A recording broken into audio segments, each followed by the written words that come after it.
ഇന്ന് നമ്മൾ പ്രധാനപ്പെട്ട് 3 ആപ്ലിക്കേഷനെ കുറിച്ചിട്ടാണ് ഡിസ്കസ് ചെയ്യാൻ പോകുന്നത്. അതായത് നിങ്ങൾക്കൊക്കെ ഉപകാരമുള്ള 3 ആപ്ലിക്കേഷൻ. നിങ്ങളെന്ന് പറയുമ്പോൾ നിങ്ങൾക്ക് ദുബായിൽ ഇൻവെസ്റ്റ് ചെയ്യാനും അതുപോലെ ദുബായ് റിയൽ എസ്റ്റേറ്റ് മാർക്കറ്റിനെ കുറിച്ചിട്ട് പഠിക്കാനൊക്കെ താല്പര്യമുള്ളവരല്ല. നിങ്ങൾക്ക് ഉപകാരപ്പെടുന്ന 3 ആപ്ലിക്കേഷനെ കുറിച്ചിട്ടാണ് നമ്മളിന്ന് പഠിക്കുന്നത്. അതിൽ ഒന്നാമത്തെ എന്ന് പറയുന്നത് Dubai rest application, REST, Dubai rest application. Okay. രണ്ടാമത്തെ എന്ന് പറയുന്നത് DXB ഇൻ്ററാക്റ്റ്. ഒരു പക്ഷേ ഈ രണ്ടാമത്തെ നിങ്ങൾ പലരും കേട്ടിട്ടുണ്ടായിരിക്കും. And final one most important ആയിട്ടുള്ള ഒന്നാണ് ഡെവലപ്മെൻറ്റ് ഇൻഫർമേഷൻ സിസ്റ്റം. ഇതൊരു പോർട്ടലാണ്. അപ്പോൾ ഇന്ന് നമ്മൾ കൂടുതലായിട്ട് ഡീറ്റെയിൽ ആയിട്ട് ഈ 3 ആപ്ലിക്കേഷൻ അല്ലെങ്കിൽ ഈ 3 പോർട്ടലിനെ പറ്റിയിട്ടാണ് പഠിക്കുന്നത്. എന്താണ് ഈ പോർട്ടൽസ്, എന്തിനാണ് ഇത് യൂസ് ചെയ്യുന്നത്, എന്താണ് ഇത് യൂസ് ചെയ്യുമ്പോഴുള്ള ബെനിഫിറ്റ്സ് എന്നുള്ള കാര്യങ്ങളൊക്കെയാണ് നമ്മൾ പഠിക്കാൻ പോകുന്നത്. അതിൽ ഒന്നാമത്തത് നമ്മൾ തുടങ്ങുന്നു Dubai rest application, REST. Okay. എന്താണ് ഈ റെസ്റ്റ് ആപ്ലിക്കേഷൻ എന്ന് പറഞ്ഞാൽ ഇതൊരു ഗവൺമെൻറ് ആപ്ലിക്കേഷനാണ്. ഓക്കെ. നിങ്ങളൊരു ദുബായിലൊരു ഇൻവെസ്റ്റർ ആണെങ്കിലും അല്ലെങ്കിൽ പ്രോപ്പർട്ടി ഓൺ ചെയ്യുന്ന ഒരാളാണെങ്കിലും അല്ലാത്തൊരാളാണെങ്കിലും നിങ്ങൾക്ക് എന്ത് ചെയ്യാം, ഇതിൽ ലോഗിൻ ചെയ്യാം, സൈനപ്പ് ചെയ്യാം, രജിസ്ട്രേഷൻ ചെയ്യാം. ഈ ഒരു ആപ്ലിക്കേഷൻ യൂസ് ചെയ്യാൻ പറ്റുന്നതാണ്. ഇത് എന്തിനു വേണ്ടിയിട്ടാണ് ഈ ആപ്ലിക്കേഷൻ യൂസ് ചെയ്യുന്നത് ചോദിച്ചാൽ, ഒരു ഉദാഹരണം പറയുകയാണെങ്കിൽ നിങ്ങളൊരു പ്രോപ്പർട്ടി ഇൻവെസ്റ്ററാണ് അല്ലെങ്കിൽ പ്രോപ്പർട്ടി ഓണറാണ്. ഇവിടെ നിങ്ങളിതിൽ നിങ്ങളുടെ UAE പാസിൻ്റെ ഒരു വീഡിയോ നമുക്ക് വേണമെങ്കിൽ മറ്റൊന്നിൽ ചെയ്യാം. എന്താണ് UAE പാസ്, അതിൻ്റെ ഇമ്പോർട്ടൻസ് എന്താണെന്നുള്ളതൊക്കെ. അപ്പോൾ നിങ്ങൾക്ക് UAE പാസ് വെച്ചിട്ട് ലോഗിൻ ചെയ്യാം. ഇനി അതല്ല, നിങ്ങൾ ഈ പ്രോപ്പർട്ടി വാങ്ങുന്ന ടൈമിൽ ഡെവലപ്പറുടെ ഓഫീസിൽ അല്ലെങ്കിൽ ട്രസ്റ്റി ഓഫീസിൽ നിങ്ങളുടെ ഒരു ഇമെയിൽ ID കൊടുത്തിട്ട് ഉണ്ടായിരിക്കുമല്ലോ. Email ID, mobile number. Okay. ഇത് രണ്ട് വെച്ചിട്ടും നമുക്ക് ലോഗിൻ ചെയ്യാം. ഇനി അതും അല്ലെങ്കിൽ നമ്മൾ രജിസ്ട്രേഷൻ ടൈമിൽ നമുക്ക് യൂസർ നെയിം ആൻഡ് പാസ്വേഡ് കൊടുക്കാം. അപ്പോൾ അത് വെച്ചിട്ട് നമുക്ക് എന്ത് ചെയ്യാം, ലോഗിൻ ചെയ്യാൻ പറ്റുന്നതാണ്. UAE പാസ് അല്ലെങ്കിൽ ഇമെയിൽ ID അല്ലെങ്കിൽ മൊബൈൽ നമ്പർ അല്ലെങ്കിൽ യൂസർ നെയിം ആൻഡ് പാസ്വേഡ് അല്ലെങ്കിൽ നമ്മുടെ എമിറേറ്റ്സ് ID ഉണ്ടല്ലോ, എമിറേറ്റ്സ് IDയുടെ നമ്പർ വെച്ചിട്ട് നമുക്ക് ലോഗിൻ ചെയ്യാൻ പറ്റുന്നതാണ്. അപ്പോൾ നിങ്ങൾ ലോഗിൻ ചെയ്ത് കഴിയുമ്പോൾ അതിൻ്റെ ഡാഷ്ബോർഡിൽ നിങ്ങൾക്ക് എന്ത് കാണാൻ പറ്റും, നിങ്ങളുടെ പേര്, ഡീറ്റെയിൽസ്, ഡേറ്റ് ഓഫ് ബർത്ത്, പിന്നെ നിങ്ങളുടെ email ID, mobile number, everything. Then important one, നിങ്ങളുടെ പ്രോപ്പർട്ടി. ഇപ്പോൾ നിങ്ങൾക്കൊരു പ്രോപ്പർട്ടി ഉണ്ടെങ്കിൽ അതിൽ കാണിക്കും, പ്രോപ്പർട്ടി സെക്ഷനിൽ ഉണ്ടായിരിക്കും നിങ്ങളുടെ പ്രോപ്പർട്ടി. അത് ലീസ് ഹോൾഡാണോ, ഫ്രീ ഹോൾഡാണോ, അതിൻ്റെ ഓണർഷിപ്പ് സ്റ്റാറ്റസ്, പിന്നെ അത് ഓഫ് പ്ലാൻ ആണോ, റെഡി ആണോ.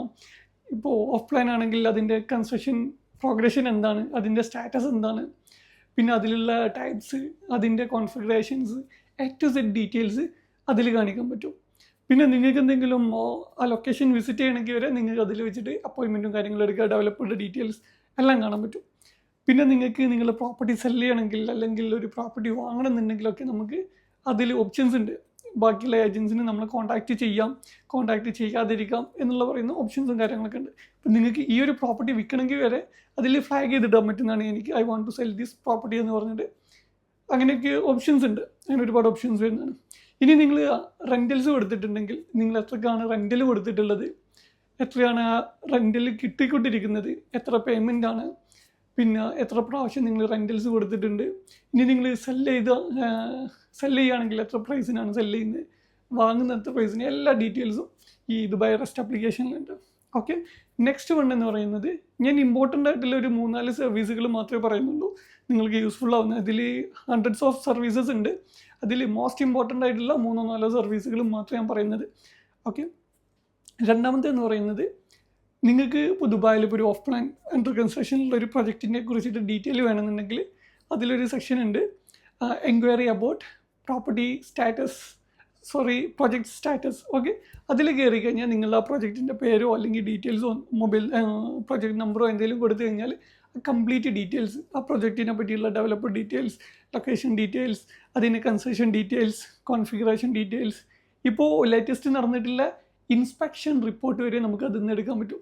അതായത് ഇപ്പോൾ കൺസ്ട്രക്ഷൻ നടക്കുമ്പോൾ ഓരോ ഘട്ടത്തിലും ലാൻഡ് ഡിപ്പാർട്ട്മെൻറ്റിൽ നിന്ന് ആളുകൾ വന്നിട്ട് ഇവാലുവേഷൻ ചെയ്യുന്നുണ്ടല്ലോ, ദാറ്റ് മീൻസ് പ്രോഗ്രഷൻ ചെക്ക് ചെയ്യുന്നുണ്ടല്ലോ.